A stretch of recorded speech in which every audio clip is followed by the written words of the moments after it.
bekerjasama dengan Rumah Sakit Umum Pusat Dr. Sarjito sebagai bagian dari upaya peningkatan pelayanan hemofilia yang komprehensif dan berkesinambungan.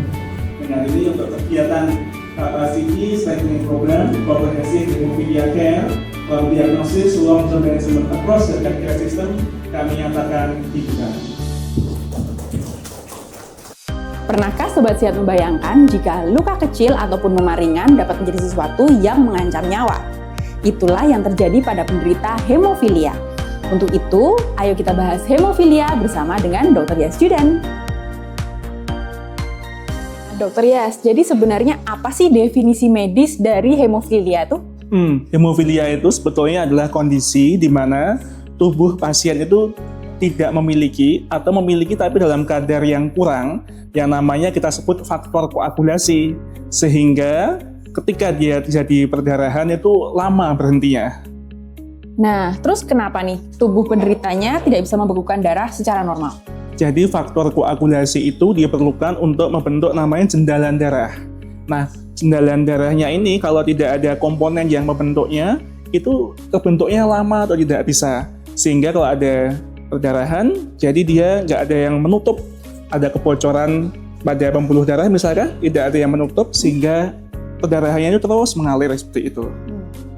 Nah, kemudian hemofilia ini apakah penyakit genetik atau bisa muncul tiba-tiba tanpa riwayat keluarga, Dok? Jadi hampir seluruhnya untuk hemofilia ini sebetulnya adalah penyakit genetik.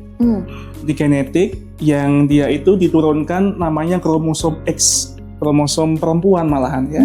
Di perempuan itu pembawa tapi dia. Jadi ketika dia bertemu kromosom Y kan tidak ada yang menetralkan kromosom X-nya, sehingga nanti pada pasien laki-laki ini akan muncul manifestasi dari hemofilia ini. Tapi pada wanita dia malah hanya pembawa. Itu yang sifatnya genetik.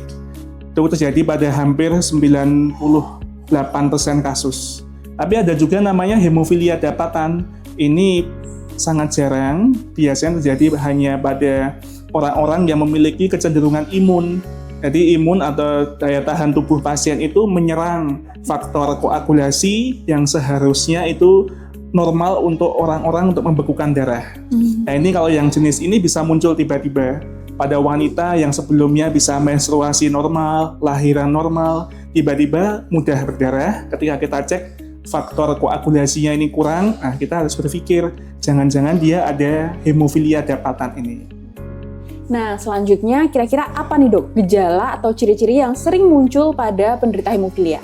Jadi hemofilia ini karena dia penyakit genetik, ya sering muncul pada pasien anak. Pada anak-anak itu kalau ada perdarahan, dia lama berhentinya. Misalkan kalau dia laki-laki menjalani proses kitan, setelah di kitan kalau masih rembes lama, itu sering kami jumpai. Terus kemudian ada pasien atau anak yang mulai belajar merangkak, itu pada sendi lututnya bengkak. Setelah diperiksa bengkaknya kok lama ini penyusutnya, setelah dicek, nah itu kita biasanya mendapatkan pasien ada kekurangan pada faktor koagulasi sehingga terdiagnosis hemofilia. Samping itu pasien juga bisa menunjukkan namanya ada hematom atau perdarahan di otot dan di sendi yang lain, dan juga pada kondisi-kondisi di mana kalau orang biasa itu tidak berdarah, dia itu mudah jadi perdarahan.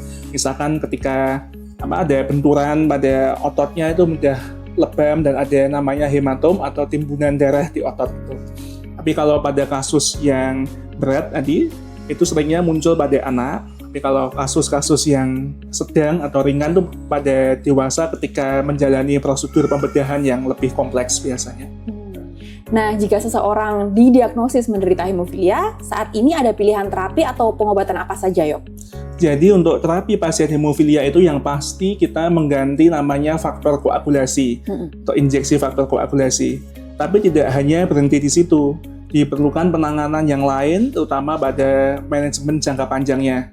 Seperti pada gangguan sendinya, kemudian kalau pasien perlu pencabutan gigi dan juga pasien perlu pembedahan, itu diperlukan namanya penanganan terintegrasi multidisiplin, yang mana kami di Rumah Sakit Dr. Sarjito telah memulai hal ini.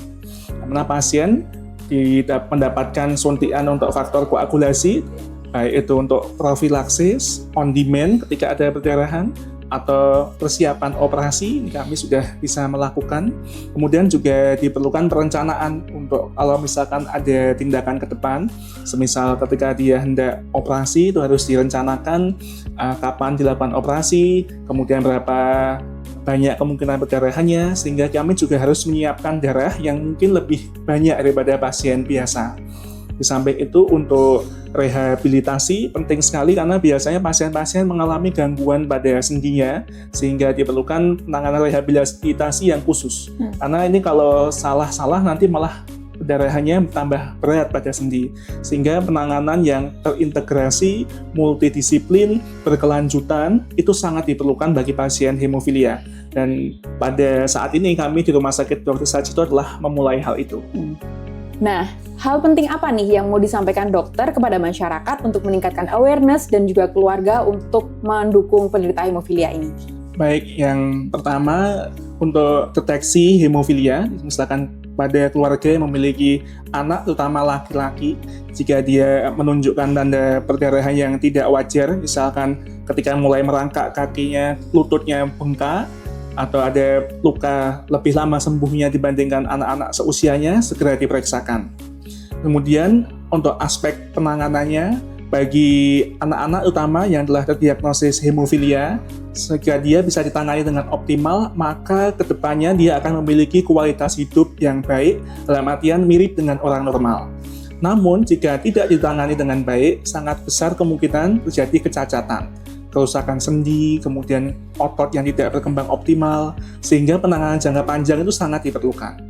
Dalam hal ini, dukungan dari keluarga juga sangat diperlukan. Karena untuk injeksi dari faktor koagulasi itu diperlukan setidaknya seminggu sekali sampai seminggu 2 kali, terus-menerus sepanjang hidup. Sehingga ini sangat penting untuk dukungan keluarga, jangan bosan-bosan untuk penanganan pasien hemofilia. Dan berikutnya kami juga berpesan kepada misalkan pada masyarakat, terutama yang menjadi pemberi kerja atau pemberi usaha itu untuk pasien yang memiliki bekerja dengan hemofilia itu mohon untuk diberikan dispensasi, misalkan untuk seminggu sekali atau 2 kali untuk rutin menjalani injeksi faktor koagulasi agar dia nanti bisa hidup dengan seoptimal mungkin dan berkarya dengan seoptimal mungkin. Dan yang terakhir, untuk saat ini di era JKN BPJS kita sangat bersyukur walaupun pengobatan dari hemofilia itu sangat mahal, tapi sebagian besar daripada penanganan hemofilia sudah bisa dijamin dengan JKN BPJS yang mana itulah bisa dilayani juga di Rumah Sakit Umum Pusat Dr. Sarjito. Sehingga jika Bapak Ibu, misalkan keluarga, masyarakat ada yang menduga anggota keluarganya mengalami hemofilia bisa diperiksakan ke Rumah Sakit Umum Pusat Dr. Sarjito untuk penanganan selanjutnya. Nah, Sobat Sehat, semoga apa yang disampaikan Dr. Yas tadi bisa bermanfaat dan juga memberikan pengetahuan kepada kita terkait hemofilia. Ingat ya, dengan penanganan yang tepat, hemofilia bukan penghalang. Salam sehat!